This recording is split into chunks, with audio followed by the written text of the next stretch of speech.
strange when your parents are dead, but they're still alive.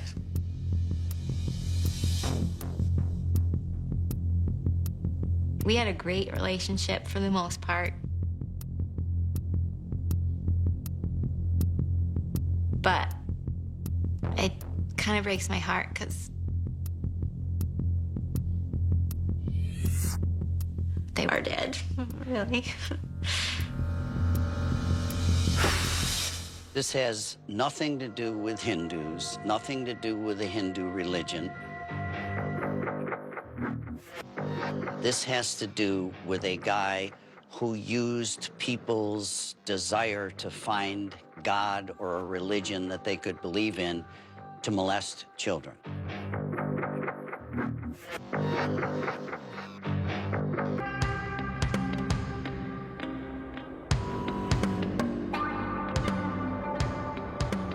Barsanadam Ashram was in the far southwest city limits of Austin, Texas.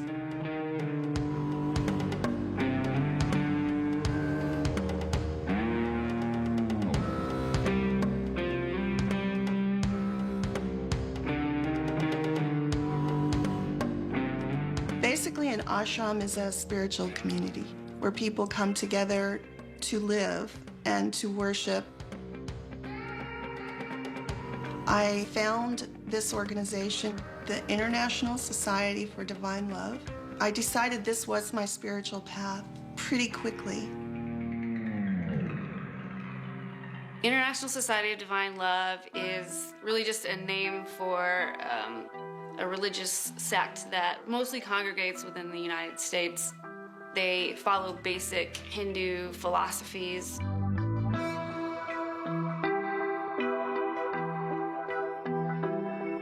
In the early 90s, they were looking for a place to really settle their society.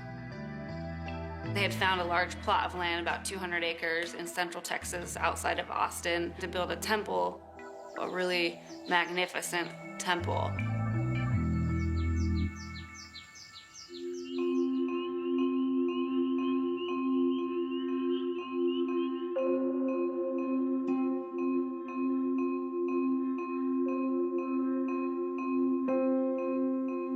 I was pretty young when we moved to Barsanadam. I was about 6 years old. Being a kid at Barsanadam was pretty amazing. To live on 200 acres of what was about as wild land as you can get in Texas. The center of our world was the guru.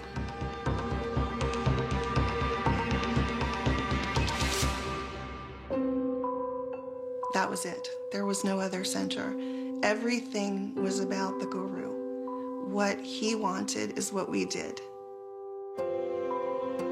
The leader of the International Society of Divine Love is Prakashanand Saraswati, who we all refer to as Swamiji, which is like a generic term for a guru in Hinduism. We always felt as kids that he seemed like an Indian version of Santa Claus. It was sort of understood that Swamiji was God, just on Earth.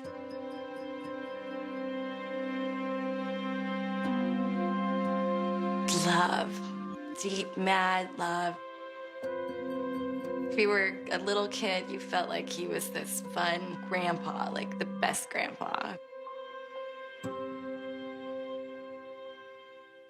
However, there's the flip side. He could be incredibly angry.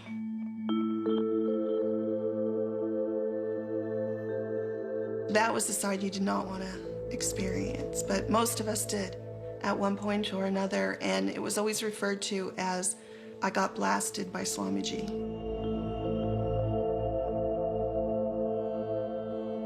It was terrifying when he was upset about something. Very terrifying. We were told if we said or thought anything negative against the society or against him, we could literally go to hell, and there would be like repercussions that we wouldn't even be able to handle. There was no move that anybody in that group made without asking him for permission first. It's when you wake up, it's during the day, it's when you go to sleep at night. This ashram and this religion determined everything. Like, he held absolute power over anything.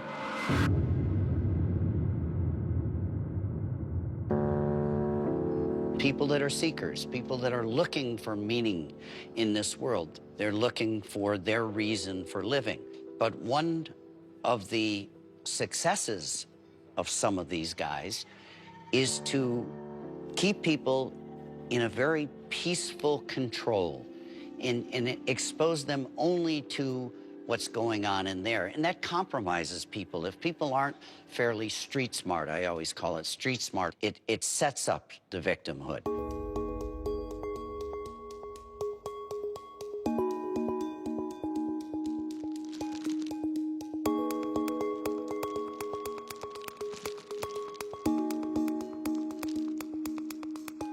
There was a strange and vague line with intimacy there that was definitely not described or thought of as sexual at all. But there was a lot of intimacy as far as like rubbing feet and getting him dressed. If you thought it was sexual in nature, then there was some dirtiness in your mind.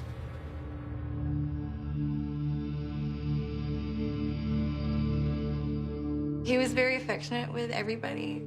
And then the kids, he was really, like, cuddly. He'd give you hugs and kisses that just felt like your grandpa. But then sometime, his kisses got weird.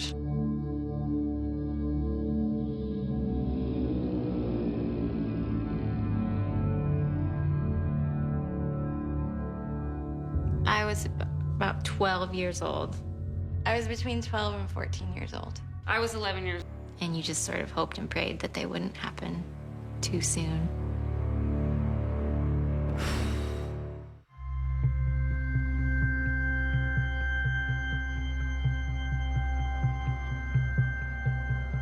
When she kind of knew and not only didn't stop it, but promoted it, like, what do you do as a kid? You've got nothing.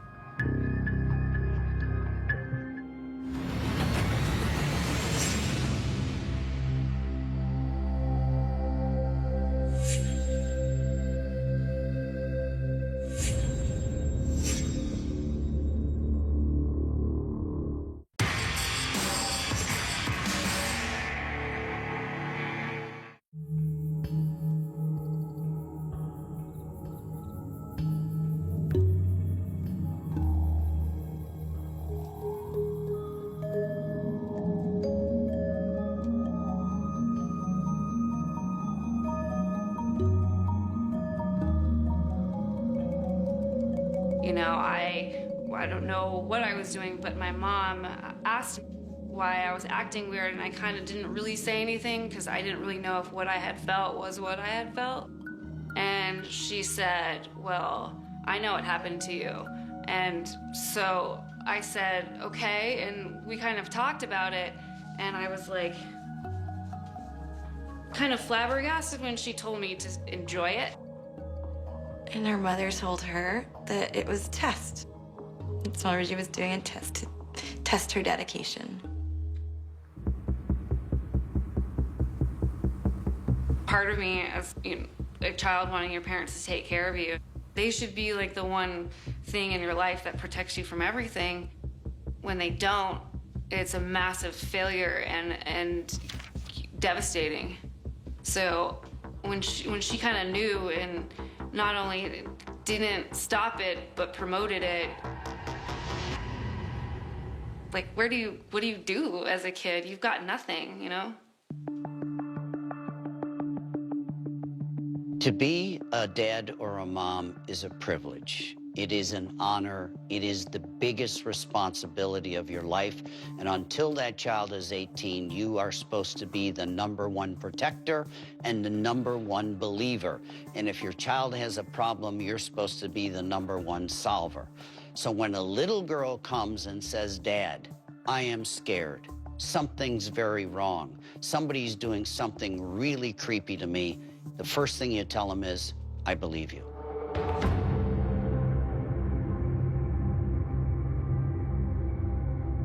So after talking to Shama and getting that confirmation that what had occurred to me had been happening to her, I don't know, I just panicked and I spent days in darkness writing in this journal.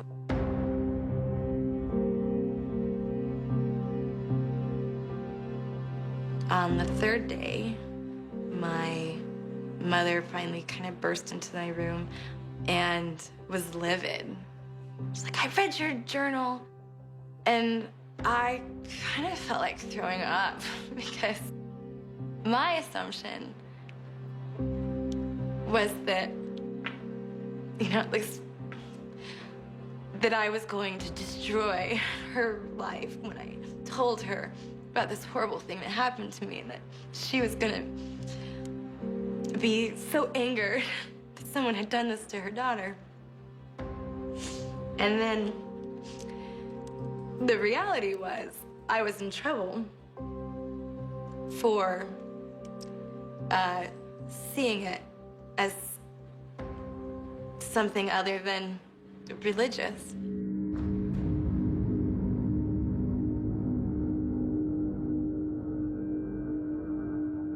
One day, one of his preachers returned my journal with all the pages torn out, very angry, like, here's your journal. So I knew that everybody knew what had happened and that I was just wrong.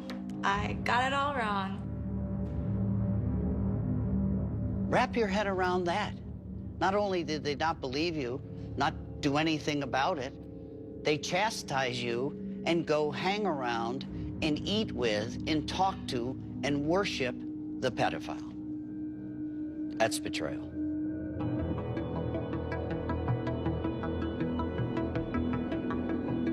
I had considered telling somebody, telling an adult outside of the ashram, but the idea of what would happen if I did was just too painful to accept. It was clear that I would not be leaving with my family, that if I told someone I would be pulled out away from my family. And I just didn't think I could do any of it. I didn't want to do any of it.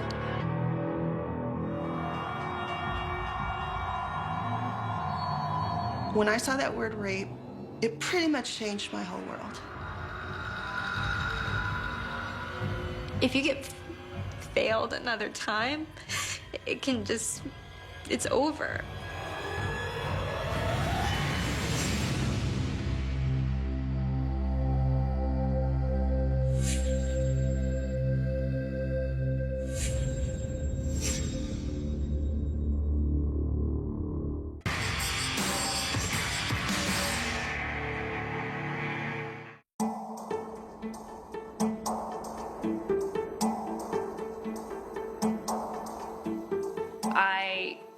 Because I fell in love with computers, I eventually really wanted to go get a computer science degree. I was told by my mother that I shouldn't go and that I was being worldly and that I wasn't smart enough to go to college. But, you know, I just decided to take off and go. When I turned 18 and moved out, I felt entirely free for the first time.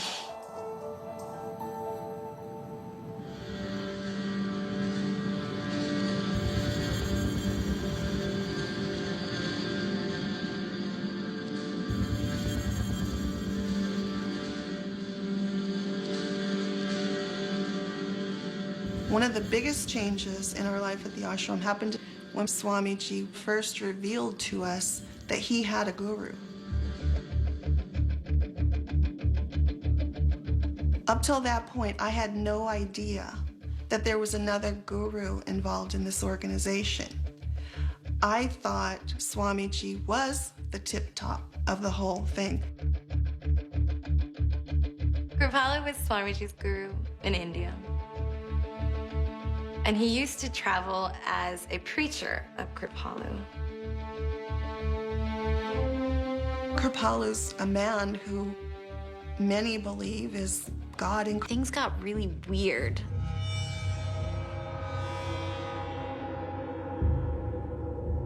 And it was always lush and, there was, everything was gold and there were sheepskins and stuff around. But when Kripalu came, there were like Rolexes and Mercedes.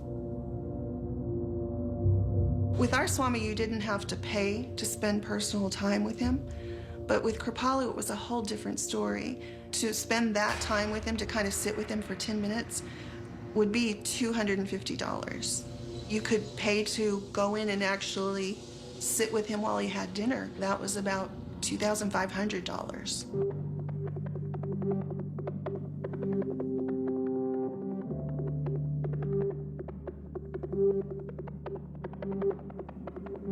I was creeped out, but I had never heard any specific tales of abuse until the story in Trinidad.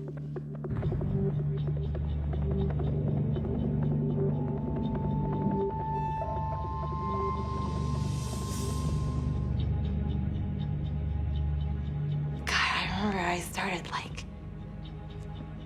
I couldn't stop shaking, and I clicked on it, and all these pages opened up, these news articles about how Kripalu had been accused by a young Trinidadian girl of rape. More than one of the comments was talking about how this was not the first time. He had been arrested for rape in India in 1991. It involved 3 underage girls, and he had allegedly raped them all. When I saw that word rape, it pretty much changed my whole world. I realized that my Swami was exactly like Kripalu.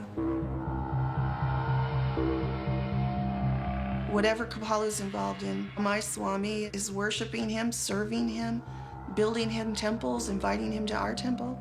They're the same. I have no idea who they are, but they're clearly not the people I thought they were.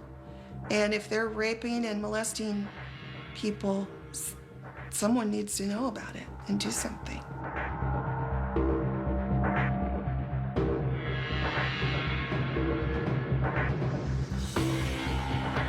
I think it just became clear that we weren't the beginning and the ending of any abuse. And that there was probably a lot more abuse out there. And I think that was the point when we realized, well, we should say something. So then after your parents, where do you go? You go to the police. I think it was their fear that other little girls were going to suffer the same thing they did, and it would go on and on and on. The betrayal by their parents, the ability of this fake Swami to molest little girls. I think they got together and said, you know what? We like justice. We need to see him pay, but we got to stop him because we have sisters, friends that are still there, that are right in the crosshairs of his sights. There was still a part of me that wanted to back out and just keep what I had, because I knew that what this scenario meant for me was a lot of personal loss. I knew I was losing my parents in this situation. When someone fails you, like a spiritual leader, and then when your parents fail you, if you get failed another time, it can just, it's over.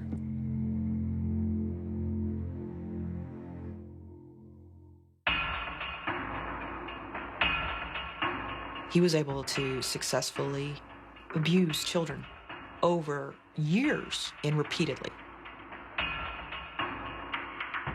When she finally got to the place where she thought she was going to get justice, see somebody pay for destroying her life, she missed it by 2 months.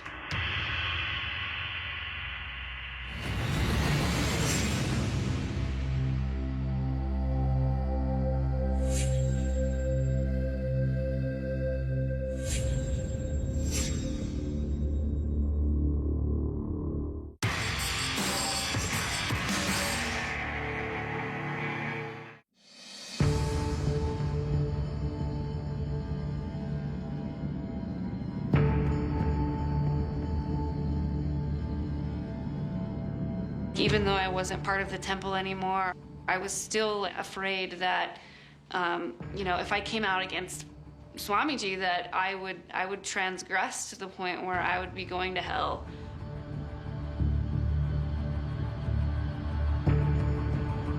Those feelings of guilt that were ingrained from day one in my life were impossible to squish, but there's just some fundamental piece of logic in my mind that said, I have to do this.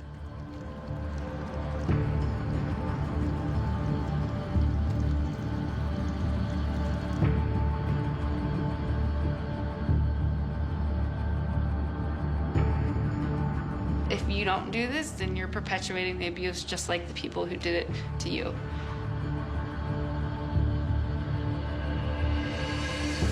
So we kind of thought a little bit more about what we should be doing, and we decided to go directly to the police department and tell them about our story.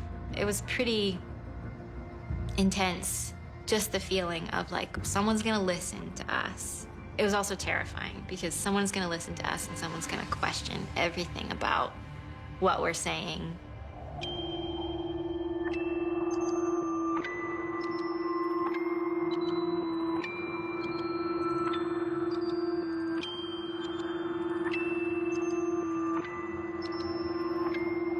I think one of the things that makes it such a horrific case is the fact that this man was really seen as a figurehead. He was seen as a spiritual leader.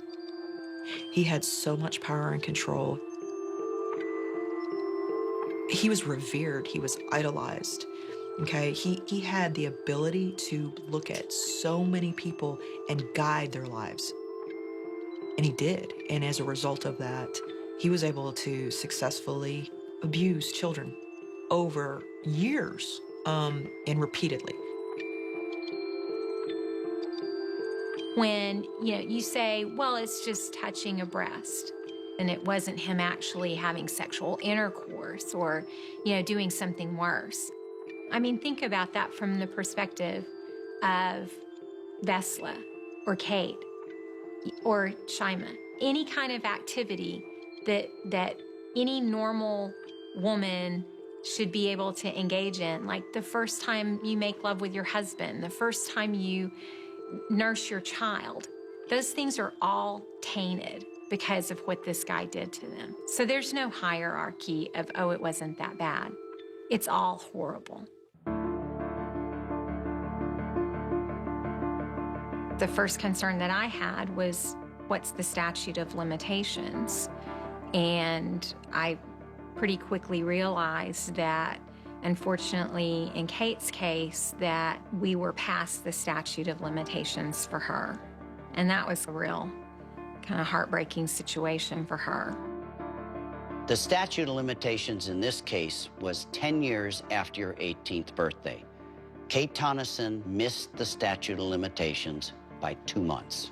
When she finally got to the place where she thought she was gonna get justice, see somebody pay for destroying her life, she missed it by 2 months. Her sister, Vesla, was younger, and so she was still in that realm of being able to do that, as well as the second victim, which was Shima. In the case of Shima and Vesla, when you have somebody who is repeatedly molesting children, you could not possibly charge every single time something happened. So essentially what we did was we just decided we're going to charge 10 counts for each girl. I was very happy and I backed them 100%. Whatever they needed to do, I wanted to support them. We took the information that we had and we made a presentation to a grand jury that had been convened in Hays County. They heard the evidence of the girls' statements, and at that point, they returned an indictment against Swamiji. When Swamiji was arrested, I knew that the process had begun, and I think I was excited but also terrified of what was coming next.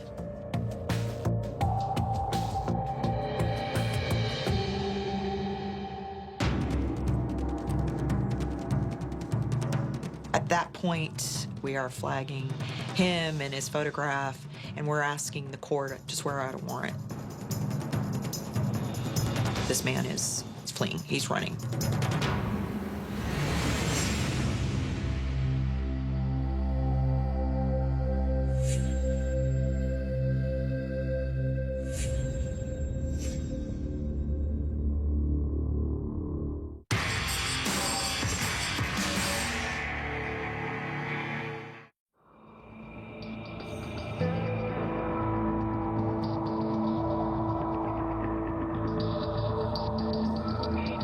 We learned very early on that the temple and the people out at the temple were not going to help. There was absolutely no belief whatsoever in these three young ladies. Everyone that lived out at the temple rallied around Swamiji. The devotees somehow came up with a $1 million cash bond overnight. So he spent less than 24 hours in jail.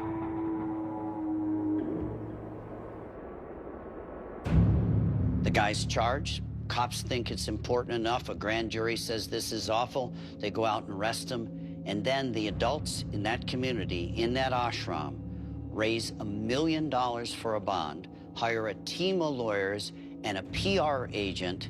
Is that an equal playing field? Not in my book. That's like a 12-year-old kid playing the Dallas Cowboys in the Super Bowl.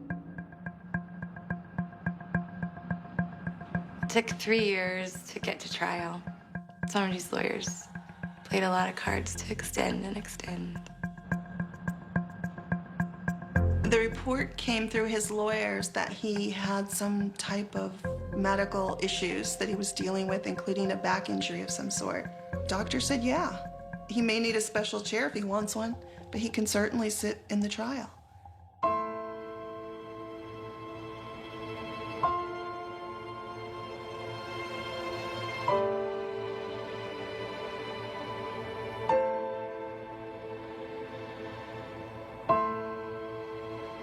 The hardest part about the trial was just seeing all these people that I grew up with, all of my family, just staring at me with the most evil looks and eyes ever, including my sister and my mom and my dad.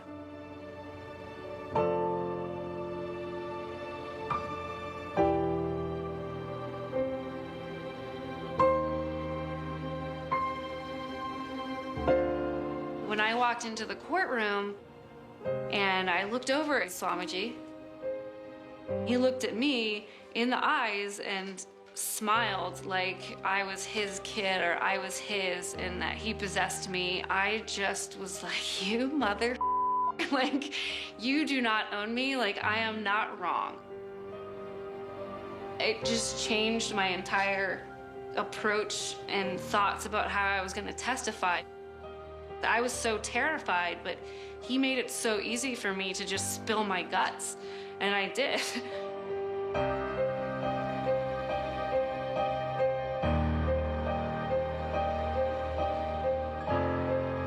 I was just hoping that the jury saw in the girls what we had seen, and that they did recognize that they were telling the truth.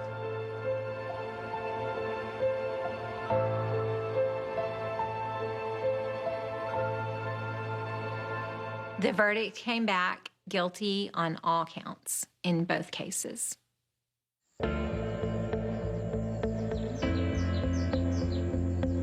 Swamiji was convicted with 20 counts of indecency with a minor. We heard guilty, and I think all of us just, it was over, finally. And people listened.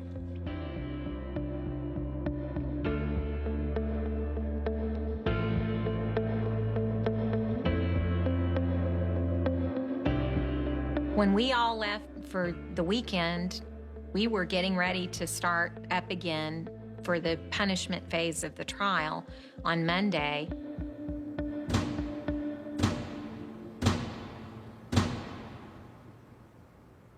Still, none of us understand why, but Swamiji was allowed to return to the ashram.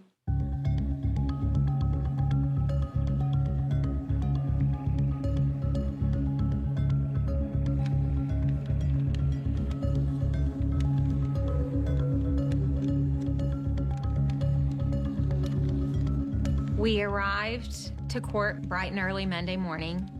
The jury was filing into the courthouse. I was noticing how many fewer devotees were in the courtroom that morning. I was noticing how casual they appeared. I was noticing that a couple of the preachers were just randomly reading magazines. I know those devotees. I know how they think. Those were not people worried that their guru was going to go to jail. There was something up. I was watching the clock. It's 9, it's 9:01, it's 9:02, nothing. There's no guru.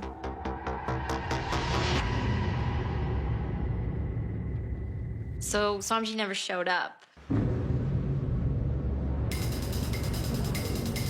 At that point, we are flagging him and his photograph, and we're asking the court to swear out a warrant. This man is fleeing. He's running.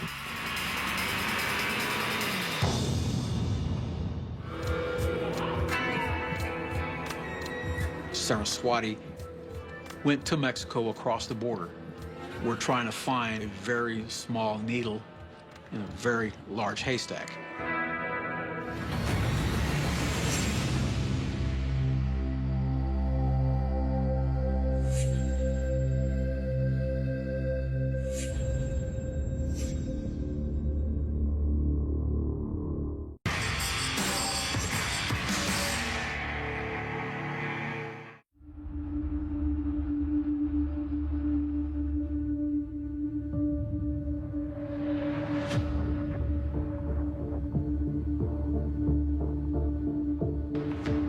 Well, okay, let's just get started. If he doesn't want to be here, we'll go on without him. He was sentenced by the jury to serve 14 years on each of the counts.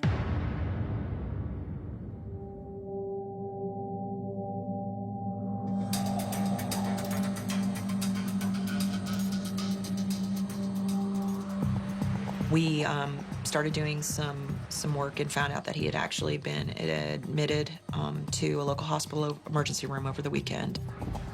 They had recommended him to another hospital. However, he never showed up at that hospital. And then shortly thereafter, the trail goes cold. What happened in this case happens all over America. I'll never know why. Think about it. He's from another country. He's got the resources to run. He did. The final slap in the face for these girls.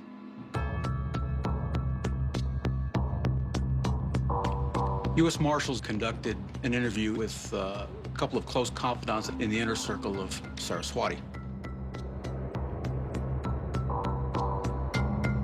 As best as the Marshal Service can reconcile, s2e6 left Hays County Sunday night, went to Mexico across the border at the Laredo, Texas port of entry.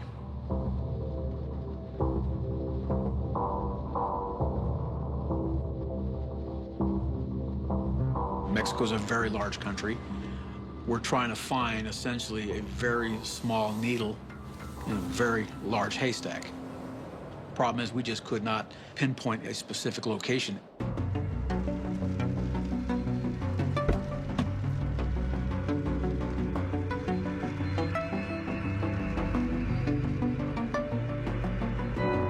Investigators here in Austin began hearing chatter, began receiving bits of information that s2e6 had in fact made it to India. As far as I know, from sources I have in India, s2e6 is still living in India. He lives in various places. One of them is a suburb south of Delhi. One of them is Missouri. They're up in the Himalayan mountains.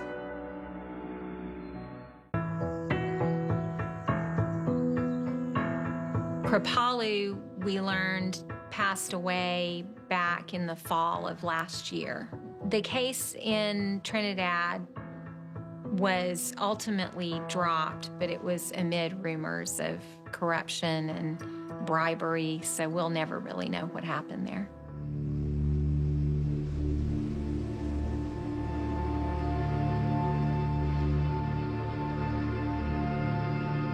Just because the trial's over, it doesn't go away. Like, we're still gonna have this for our entire lives. Like, the moment he decided to go through with the abuse with each of us for the first time, he put us in a position where this is a never-ending thing for us. And, you know, the trial and him escaping and everything after that is just part of this. He's still out there and he's still abusing people, whether, you know, sexually or emotionally. And I don't think that will stop until he's imprisoned. We need the assistance of the Indian law enforcement community to confirm Saraswati's location and presence so that we, the U.S. Marshal Service, can proceed with seeking his provisional arrest.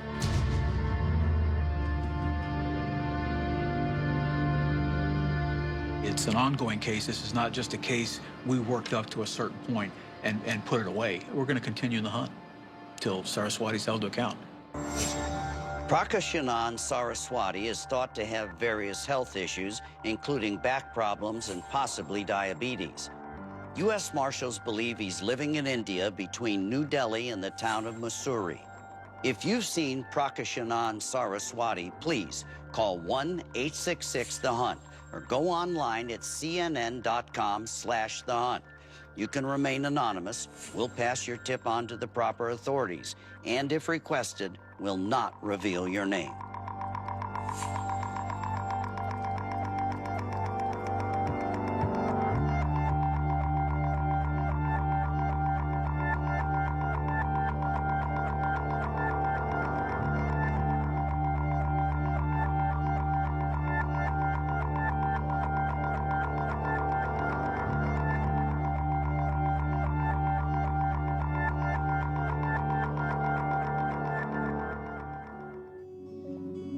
I've tried to relate it. It feels like potentially what it feels like when a parent dies.